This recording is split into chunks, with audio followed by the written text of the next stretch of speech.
Okay, scatter plots. So when you graph like real world data, um, it's not always going to make a straight line. Like even look at this line right here, like they're not exactly on that line. A lot of times there's a trend going up or going down, but they're not going to go up by the same amount every time. So, I mean, if you're selling hamburgers at a restaurant, you're not going to sell two hamburgers, then four hamburgers, then six hamburgers, then eight hamburgers. You might increase the amount of hamburgers you sell, but it's not going to be the same amount every time. That's just not how the real world works.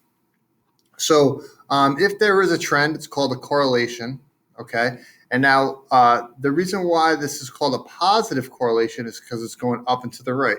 Just like slope is up and to the right would be a positive slope, or up and to the left would be a negative slope. That's how we determine whether something is positive or negative correlation. Now, strong versus weak, obviously you can tell here that all these points are close to the line, so that's strong. And all of these points are not close to the line, so those are weak. And here, this last one, they don't all go in one direction. You can't draw a line to show whether these points are going up, going down. They're pretty much all over the place. Okay, so if these were hamburger sales, they wouldn't be able to make any kind of predictions based on their data. One day they sell 20, the other day they sell 2. There's just no trend there at all. Okay. So what you would do, if you have a set of data, like here we're talking about age and blood pressure. Okay, and we're going to try to see if there's a correlation there between the two. So what we would do is we would graph these points. Okay, age would be the X, blood pressure would be the Y. Okay, so we would graph 35, 128, 24, 108, et cetera, et cetera. I've graphed those points here for you. Okay, and then I would try to make a line of best fit. Okay, you're not going to be able to draw a line that goes through all of the points. Okay, but maybe try to get a couple of the points, and then you try to have up close to the same amount above as you do on below the line. Here I have 3 points above, and I have 5 points below, which is pretty close. Now, if you drew your line of best fit, your line might be a little bit different than mine. Your line might be something like this, right, where we have it go through those 2 points. Okay, so it's not an exact science. Okay, every person's line is going to be a little different.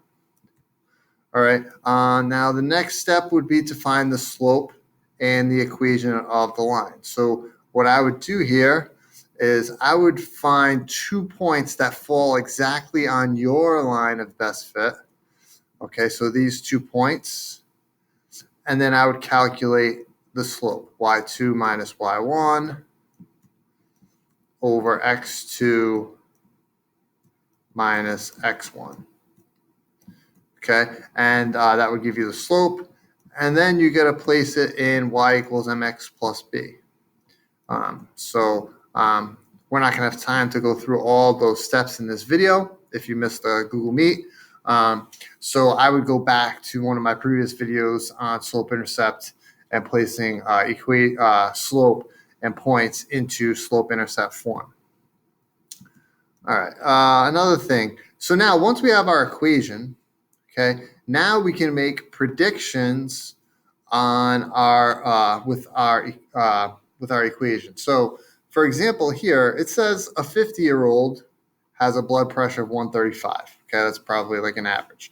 And if you're 55, you might have a blood pressure of 146. Okay, so now what you could do is you could say, well, what would be the average blood pressure for someone that would be 70? Okay, 70 is not in this table.